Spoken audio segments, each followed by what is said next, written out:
Salutations YouTube and beyond, my name is ArraySeven. In every game, there's always a small group of weapons that just aren't right, and Team Fortress 2 is no different. What with 7 odd years of updates and new items being added, you can be sure that every now and then there comes along a real stinker. A hot mess of arbitrary stats, ugly design, or just being useless in general.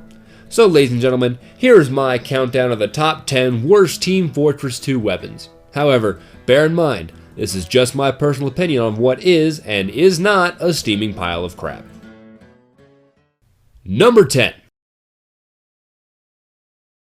Floating on top of this giant barrel of liquid garbage is the sun on a stick. Back when Rift was about to be released and supposed to be cool, TF2 implemented 2 promotional weapons, one of which was the sun on a stick. This scout bat granted critical hits on burning players with a 25% damage penalty. The reason it's on this list is because of how situational this weapon is. Only if your team happened to have a pyro or 2 cooking people to perfection, and that just happened to be nearby, would this be useful. Otherwise, you're giving up a weapon slot that could be used for something a lot more applicable, like the Sandman, Atomizer, or more importantly the Frying Pan. It's just too reliant on the moment to have a decent purpose. Otherwise, you're singling out only the burning players when as a scout there are much more effective ways of taking out everybody. So, in general, not a very handy melee. It may have its moments every now and then, but like I said before, there are a lot better alternatives. Number 9. Being the same deep brown color as the turd who put it in game, the Locas Bar is a weapon when nommed upon grants a temporary health boost of a staggering 50 points, and healing 100 points if your health is already full. It's a weapon that has a pathetic plus side and fails to live up to the legacy of its cousin, the Snativich. You can't drop it, its health boost is gone within a stray rocket or sticky bomb, and it heals you slower than the Internet Explorer would load this YouTube video. Where's the benefit to this? Oh, you can eat it continuously without having to recharge it? That just sounds peachy. Why would anyone use a weapon that takes 12 seconds to do what the Snativich does in 4? I rest my case. Bottom line is, chocolate needs to stick to being delicious and guilt-tripping women. Next, please. Number 8. Some might argue that the Kunai, or Your Eternal Reward, deserves this spot better, but I beg to differ. Anyone who knows what they're doing can easily Control-X, Control-V their way to the top of the scoreboard with the YER, and the Kunai has the ability to make any decent spy their own pocket medic. No, the big earner is virtually useless. It takes a moderately sized bite out of your health, and in return grants you bonus cloak on a successful butt stab. Now, while this may sound like an excellent idea on paper, in practice it isn't exactly Da Vinci's finest. Remember, ladies and gentlemen, you already gain cloak from killing people.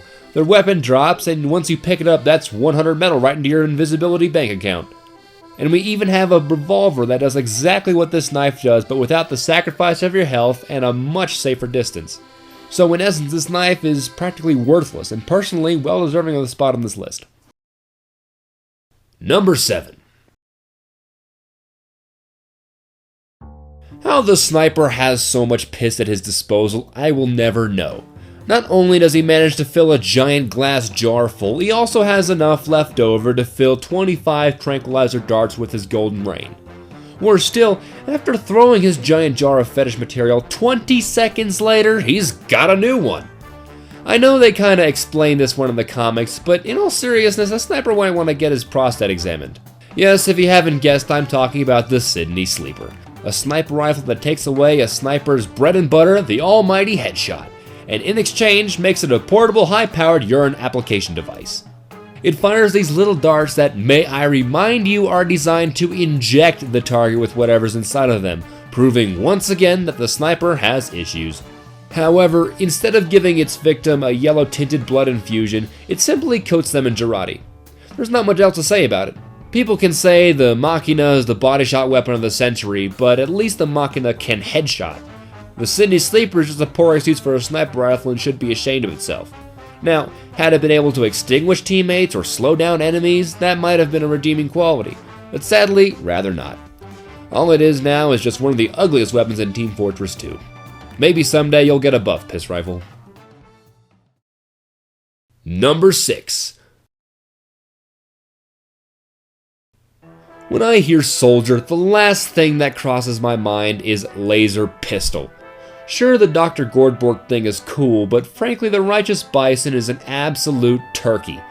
You have the rocket launcher with rapid moving projectiles. Why replace something useful like the shotgun or Trolldeer Hunter with a pistol that shoots more of these projectiles that don't explode, do any decent amount of damage, or can't even be fired in rapid succession? It's a weapon that doesn't help. If you ever manage to hit somebody with this, it only does 20 damage at point blank range. It's pathetic. The soldier is one of the highest damage outputs in the game, and somehow he merits this little turd in his pocket. I don't think so. Number 5. Jumping back into the Rift items, we take a look at this wonderful burger of fail, the Sharpen Volcano Fragment. This axe clearly gets the Badass of the Year award, though. This thing looks like it was forged by ancient hell Vikings with a stone infused with death and everything horrible on planet Earth. Seriously, this thing looks like the Bible brought all that fire and brimstone down on one battle axe. But as it turns out, all it does is light people on fire. This trait makes it only useful in medieval mode for the handful of people that still play on those servers, and it makes it absolutely worthless in normal games. At least once or twice I've seen the sun on a stick floating around, but never in my life have I seen a mute in a fireproof gimp suit putzing around the battlefield swinging this thing like a Louisville Slugger. And come to think of it, it's not even that useful in medieval mode either. Health packs drop nearly every time someone dies, and at that point being on fire really isn't that much of a disadvantage. The Power Jack rocks, the Back Scratcher rocks, hell, even the Neon Annihilator has its moments. Unfortunately, the Sharpened Volcano Fragment, as awesome as it looks, might as well be a pool noodle. Number 4. The Blutsauger is the greatest syringe gun of all time, hands down, end of story. And any punk-ass syringe gun who thinks it can even come close to chalking up to the Blutsauger is wasting its time. Oh, I'm looking straight at you, Mr. Overdose. Sliding into number 4 is a worthless little syringe gun with a pathetic upside and a downside not even worth bothering with. You only get the full 10% speed boost when you have the full overcharge, and that wouldn't be such a bad idea if you didn't have to have it active for the boost to count. I mean, I can understand if you wanted to uber right out of the gate with a bit of a speed boost, but frankly, the medic is already the second fastest class in the game, and 90% of the time you'll be healing some butthole who moves a lot slower than you do. Coupled with the Vaccinator, it might be useful, but the fact that it has to be deployed for the boost to take effect ruins everything. And while it doesn't sound bad, the minus 10% damage could mean life or death for a medic, especially someone who has the syringe gun deployed most of the time anyway. Sorry, Overdose. Into the trash bin you go. Number 3. Number 3 on this list can be summed up in just one word. Phlogistinator! Yes, everyone's favorite 2-button tactic has a weapon that comes with it, and quite honestly, it was designed for nothing less. Crits after toasting some folks to perfection, minus 10% damage with no air blast, it's just a wonderful weapon. And you have to admire how they try to balance it out with no random crits. But in all honesty, random crits with a flamethrower really aren't that much of an issue, am I right? It just doesn't seem that much of a problem. But the main reason that it makes this list is because it encourages pyros to literally play in the most unintuitive way possible. And worse still is that it works. I've given the whole WM1 thing a try before, and it's incredible how effective it is. Albeit soul rendering and mundane, but the Phlogistinator works, I'll give it that. But the type of gameplay it endorses really doesn't get anyone anywhere, so that's why it's on this list. Number 2. We all seem to have a love-hate relationship with number 2. It's fun to use but annoying to counter, and the only legitimate aimbot in the game, the Gunslinger. While there is no doubt that it does the job well, it is a complete ass to combat against. Those itty-bitty sentries are the bane of a lot of people, and in most cases can ruin a game, especially on high tower. Like the Phlogistinator, it works and takes little skill to play. What gets me the most about the mini-sentries is the range of these things. It's ridiculous. I could sit in the moon's butt crack and still be shot by these little pricks. They're easy to take down, sure, but most of the time it's either shoot the engine or destroy its demon spawn. Decisions. Either way, you'll end up dead or walking away missing most of your blood. The Gunslinger deserves to be number 2 for the fact that it is the most annoying weapon ever to have existed. Number 1. The number 1 slot for the worst Team Fortress 2 weapon, or weapons, is given to every default weapon ever. Team Fortress 2 is such a whacked out game. Ask any Medal of Duty Field fanboy how many times they ask themselves, what the hell is that, while playing it for the first few times. It's a crazy game, and it makes anything even the slightest bit generic seem so out of place. Now, when I say that the default weapons are the worst in TF2, notice I said default and not stock. The stock weapons are statistically speaking the best weapons in the game. I'm talking about default weapons, items that aren't festive, aren't strange, aren't kill streaked, nothing unique about them. And I hate getting killed by these. The wrench and butterfly knife might be an exception, but there's a stranger reskin for everything, and there's no reason why I should be using default weapons that you can clearly kill well with. Hell, at least rename it to something interesting. If you're kinda poor, I get it. Items are a bit scarce to come by as it is for you. But if you like using a stock weapon enough, give it an upgrade. Make it yours, make it more unique.